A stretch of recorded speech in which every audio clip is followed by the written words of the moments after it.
Hello everyone, I'm Harry Kine, and welcome to Crime Enigma.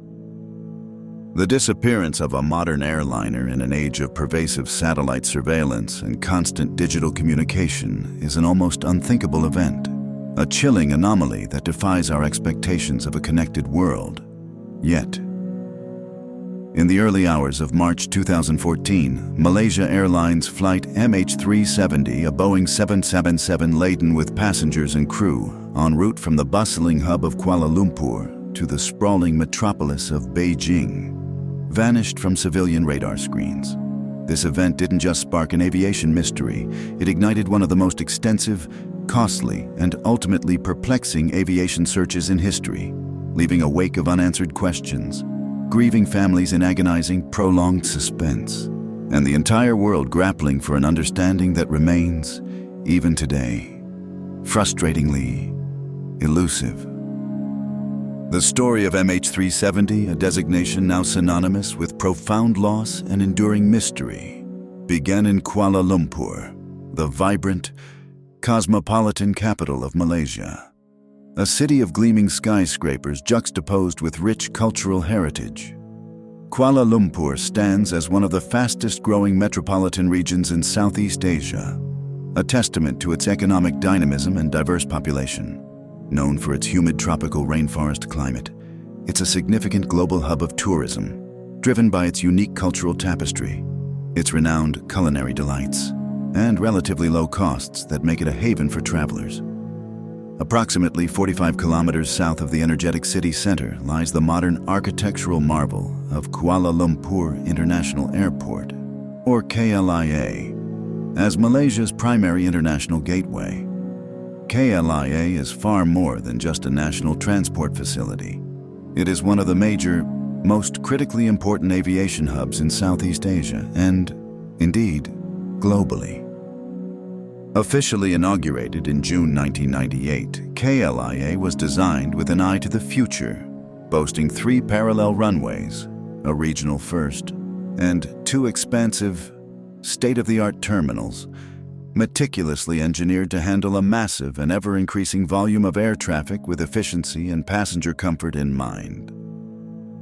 It was from this bustling, highly organized airport, a place of countless departures and arrivals, that the ill-fated journey of MH370 commenced, under the cloak of a Malaysian night.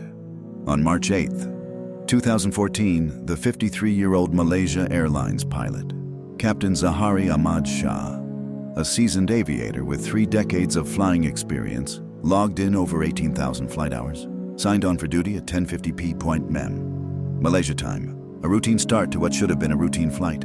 He was followed by his co-pilot, the considerably younger 27-year-old First Officer Farik Abdul Hamid, who signed in at 11:15 p.m. Farik, with a still respectable 2763 flight hours to his name, was reportedly engaged and eagerly planning his upcoming wedding. This particular flight aboard the Boeing 777 was slated to be his final training mission, a crucial step before his full examination on this sophisticated aircraft type. At 12:27 a.m., Malaysia Airlines Flight MH370 destined for Beijing, China, received its clearance to push back from the gate at KLIA. Takeoff clearance was subsequently granted at 12:40:37 a.m. Finally, at 12:42 a.m. MH370, a Boeing 777-2H6er aircraft, the ER denoting its extended range capabilities suitable for long-haul routes, lifted off gracefully from runway 32R. On board were 227 passengers hailing from 14 different countries, a diverse manifest that included 153 Chinese citizens and 3 Americans, along with 12 crew members, all of whom were Malaysian nationals. The flight was scheduled for an early morning arrival, expected to land at Beijing Capital International Airport at 6:30 a.m. local time. The aircraft itself, bearing the registration 9M MRO, was a reliable workhorse. It had first flown in May 2002 and, by the date of its disappearance, had accumulated over 53,000 flight hours across more than 7,500 flight cycles, each cycle representing 1 takeoff and landing. The initial phase of the flight, as it climbed out of Kuala Lumpur and into the night sky, appeared entirely routine, with no hint of the impending drama. At 12:50 AOIQ, Malaysian Air Traffic Control ATC gave MH370 clearance to climb to its cruising altitude of flight level 350, approximately 35,000 feet above sea level. At 1:07 AM, Captain Zahari calmly confirmed that MH370 was indeed maintaining this altitude. Then, at 11:19 AM, as MH370 flew over the dark expanse of the South China Sea, positioned geographically between Malaysia and Vietnam, Malaysian ATC issued a standard instruction for the flight to contact the next air traffic control center on its route, which was located in Ho Chi Minh City, Vietnam. Captain Zahari replied with the now hauntingly routine words, "Good night, Malaysian 370. This brief, professional sign-off was the final voice contact ever made with the flight. The normalcy of that moment belied the terrifying silence that was to follow. Just 2 minutes later, at precisely 1:21 AM, the digital position symbol representing MH370 on the radar screens of Malaysian ATC in Kuala Lumpur simply vanished. This sudden disappearance indicated that the aircraft's transponder, the vital device that automatically communicates its identity, altitude, and precise position to air traffic control, was no longer functioning. It had either suffered a catastrophic failure or, more ominously, and as investigators would later suspect, it had been deliberately turned off from within the cockpit. Despite this electronic vanishing act from civilian radar, Malaysian military radar, which operates on different principles, continued to track an unidentified aircraft that it believed to be MH370. This military track showed the aircraft making a sharp, decisive left turn, a clear deviation from its approved northeasterly flight path towards Beijing. It then flew back westward, across the Malay Peninsula, passing near the Malaysia-Thailand border, before heading out over the Andaman Sea, a course taking it further and further from its intended destination. At 1:30 AM, at the urgent request of Ho Chi Minh ACC, which had expected to make contact with MH370 and other aircraft flying in the vicinity, attempted to establish voice contact with the errant Malaysian flight. The response received was not a clear communication, but mere indecipherable mumbling and bursts of radio static, deepening the confusion and alarm. 9 minutes after that failed attempt, Ho Chi Minh ACC officially informed Kuala Lumpur ACC that no contact had been established with MH370 and that the aircraft had also disappeared from their radar screens. At 1:52 AM, as the aircraft was tracked near the southern end of Penang Island, off Malaysia's west coast, co-pilot Farik Abdul Hamid's cell phone briefly, and tantalizingly, registered with a cell tower on the island below.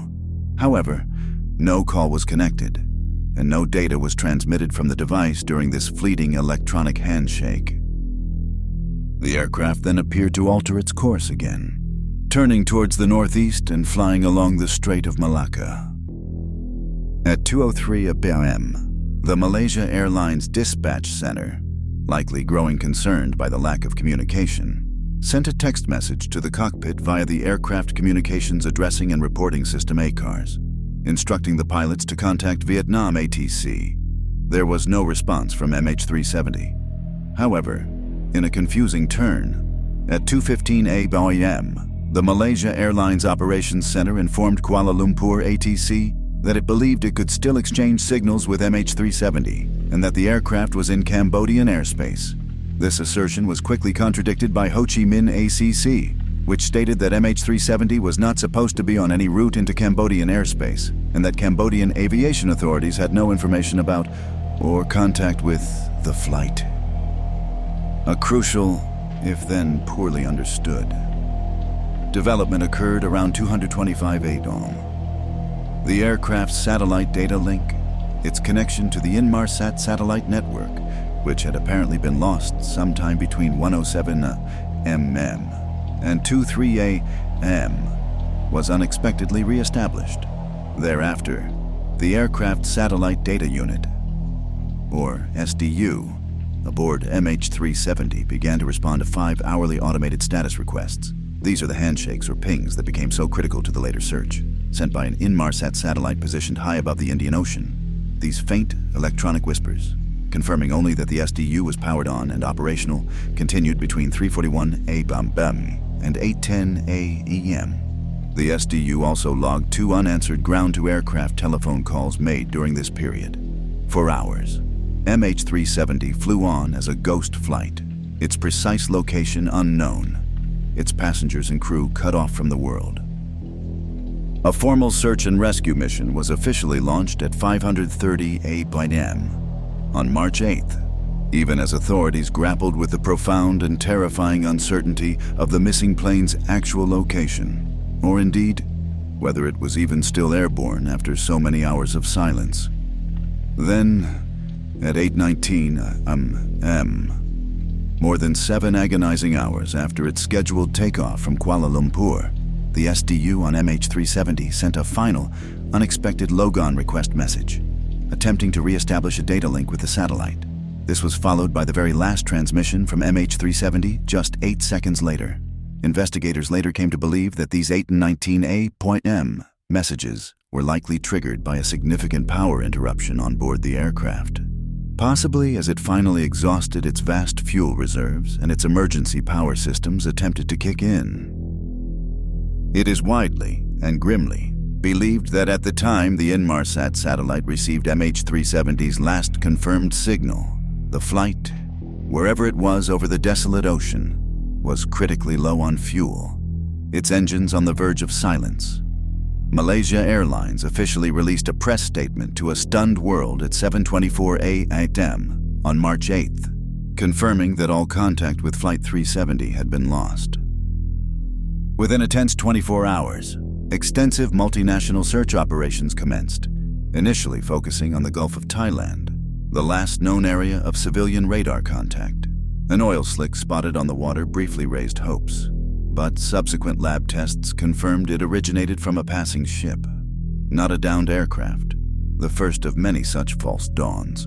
As the hours stretched into agonizing days, the families of MH370's passengers gathered in designated hotels in China and Malaysia, clinging to any shred of information, their hope for good news dwindling with each passing moment.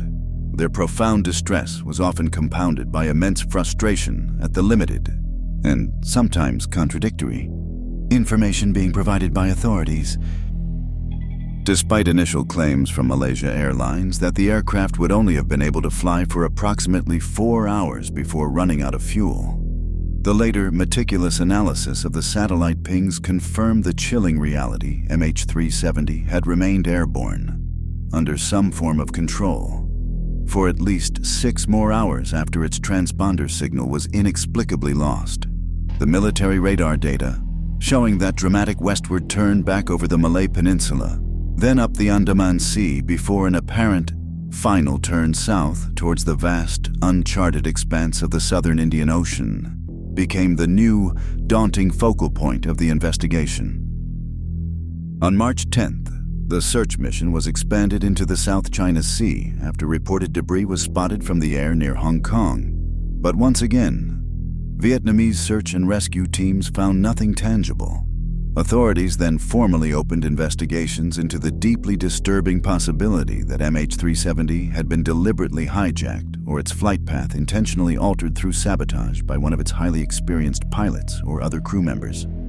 A week later, a pivotal moment arrived when Malaysia's Prime Minister publicly confirmed that new, complex analysis of satellite data indicated MH370's last contact was indeed roughly 7 hours after it had vanished from civilian radar screens. Shortly after this grave announcement, police officers descended upon Captain Zahari Ahmad Shah's home in an upscale, gated community on the outskirts of Kuala Lumpur. It emerged during the investigation that Captain Zahari was reportedly a vocal political activist who had, somewhat controversially, attended the trial of Malaysia's opposition leader just a few hours before he took command of MH370 and its 239 occupants. Perhaps more significantly, he, an accredited simulator test examiner, also possessed a sophisticated, custom-built Boeing 727 flight simulator in his home. Police found that data logs containing flight paths flown on this simulator had been deleted. raising further suspicion. The home of co-pilot Farik Hamid was also thoroughly searched as part of the widening probe. Investigators increasingly leaned towards the conclusion that the plane's crucial tracking systems and its transponder were manually and deliberately switched off from within the cockpit before the pilot's final, calm radio communication. Such an act would require specialized knowledge of one of the world's most sophisticated airliners, indicating that either a pilot or someone else on board with intimate knowledge of the plane's complex systems could have accomplished this action. Turning off the transponder, for instance, is not a simple flick of a switch. It involves manipulating a specific knob in the cockpit with multiple selections, while simultaneously pressing down on it. On March 24th, 2014, nearly 3 weeks after the plane disappeared, Malaysian Airlines issued a devastating statement to the families and the world based on new, refined data analysis from the British satellite company Inmarsat. Flight MH370 was presumed to have ended its journey in the remote, desolate southern Indian Ocean. All 239 passengers and crew on board were tragically assumed lost. An intensive, multinational international search operation immediately shifted its primary focus to this vast, treacherous, and largely uncharted expanse of water. Australia, due to its geographical proximity to the new search area, took the lead in coordinating this new, incredibly challenging phase of the underwater search. Despite these renewed and concentrated efforts, search planes, ships, and advanced underwater sonar equipment repeatedly failed to locate any definitive debris from MH370. While Inmarsat's analysis initially suggested the plane might have been disabled by some form of catastrophic accident, given its apparently steady speed and flight path in the final hours, the Malaysian Prime Minister later announced at a press conference that the latest satellite information strongly indicated MH370 had flown along a southern corridor and had indeed crashed into the southern Indian Ocean, far off the west coast of Perth, Australia. In a desperate attempt to locate the aircraft's vital flight recorders, the cockpit voice recorder and the flight data recorder, often referred to as the black boxes, which had a roughly 30-day battery life for their underwater locator beacons, a sophisticated robotic submarine was deployed into the frigid depths. Hopes were briefly, tantalizingly raised when a Chinese naval ship, Haishun 01, detected pulse signals at the same acoustic frequency as those emitted by MH370's black box. Shortly thereafter, an Australian naval ship, Ocean Shield, towing a specialized pinger locator, also picked up similar acoustic signals in the northern part of the designated search area. The first signal detected by Ocean Shield lasted for an incredible 2 hours and 20 minutes, and after the ship turned around to reacquire the signal, a second detection was held for 13 minutes. But these faint whispers from the deep ultimately proved to be frustratingly elusive. The black boxes were not found before their locator beacons fell silent. An agonizing year passed, marked by vigils, profound grief, and the gnawing ache of unanswered questions for the families. Then, on July 29, 2015, a breakthrough finally occurred. The first piece of confirmed debris from MH370, a flaperon, a part of an aircraft's wing, from a Boeing 777 washed up on the shores of Reunion Island, a French territory in the western Indian Ocean, thousands of kilometers from the primary search area.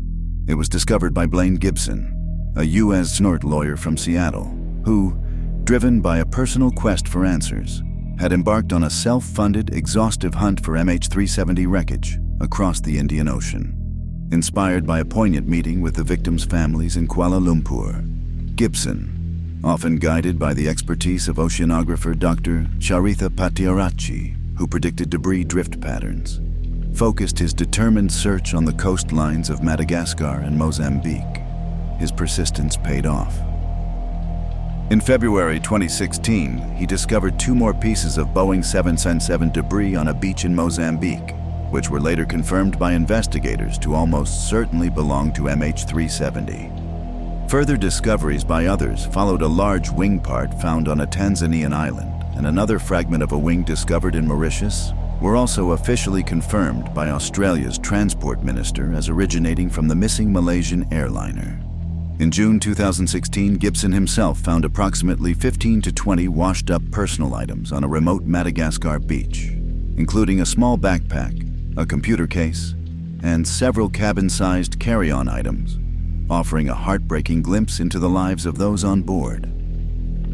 Despite these scattered but significant finds, the main wreckage of the aircraft and its crucial flight recorders remained stubbornly elusive, hidden somewhere in the vast, unforgiving depths of the southern Indian Ocean. On January 17, 2017, the 3-year, $150 million publicly funded search, meticulously conducted by Malaysian, Australian, and Chinese investigators, was officially called off. In a joint statement, officials from the 3 countries acknowledged the immense effort but conceded that without new, credible evidence leading to a specific location, the search could not continue indefinitely. In January 2018, driven by relentless pressure from the grieving families and friends of MH370 passengers who desperately sought closure, the Malaysian government contracted the UP private seabed exploration company Ocean Infinity for a new 90-day search.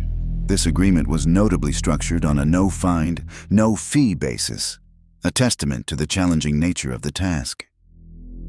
Utilizing state-of-the-art, high-tech driverless underwater probes, Ocean Infinity meticulously scoured vast, predefined areas of the ocean floor, often reaching depths of 6,000 meters.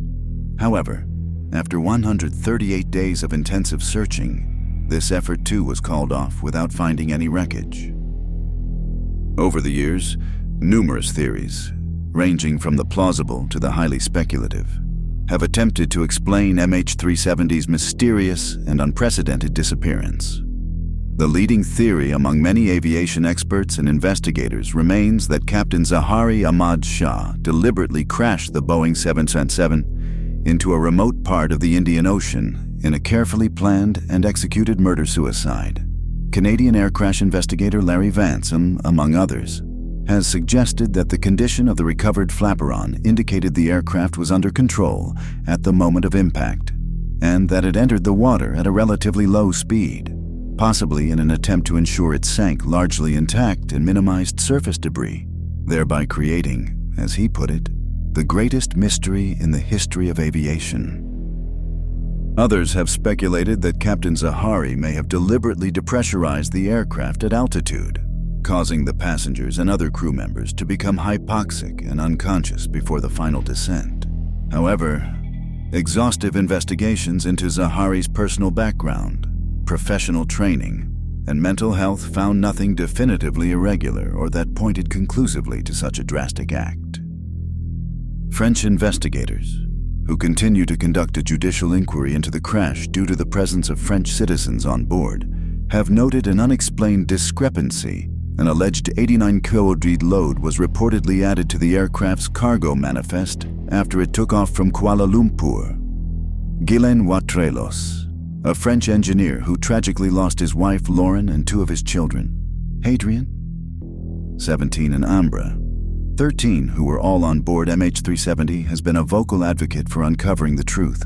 He firmly believes the plane was deliberately brought down on the orders of a foreign government to eliminate something, or someone, considered highly sensitive or valuable on board. He has stated his conviction that it's a dirty story, and it involves many countries, and that they did not want that something or someone to arrive in Beijing. The fleeting connection of co-pilot Farik Hamid's mobile phone to a telecommunications tower on Penang Island, just moments before MH370's final disappearance from secondary radar, also continues to fuel speculation.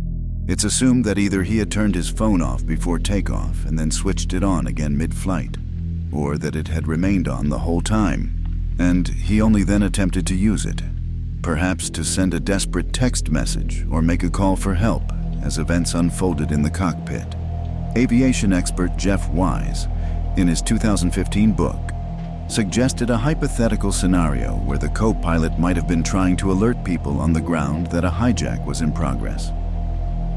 While a third-party hijacking has not been entirely ruled out by investigators, no credible terror group has ever claimed responsibility for the disappearance of MH370, and there is no concrete evidence that the aircraft was being controlled remotely or that any of the passengers had the requisite experience to fly a Boeing 777. Another theory that gained some traction proposed that a fire caused by a shipment of lithium-ion batteries, commonly used in cell phones and laptops, might have occurred in the cargo hold, leading to a catastrophic event.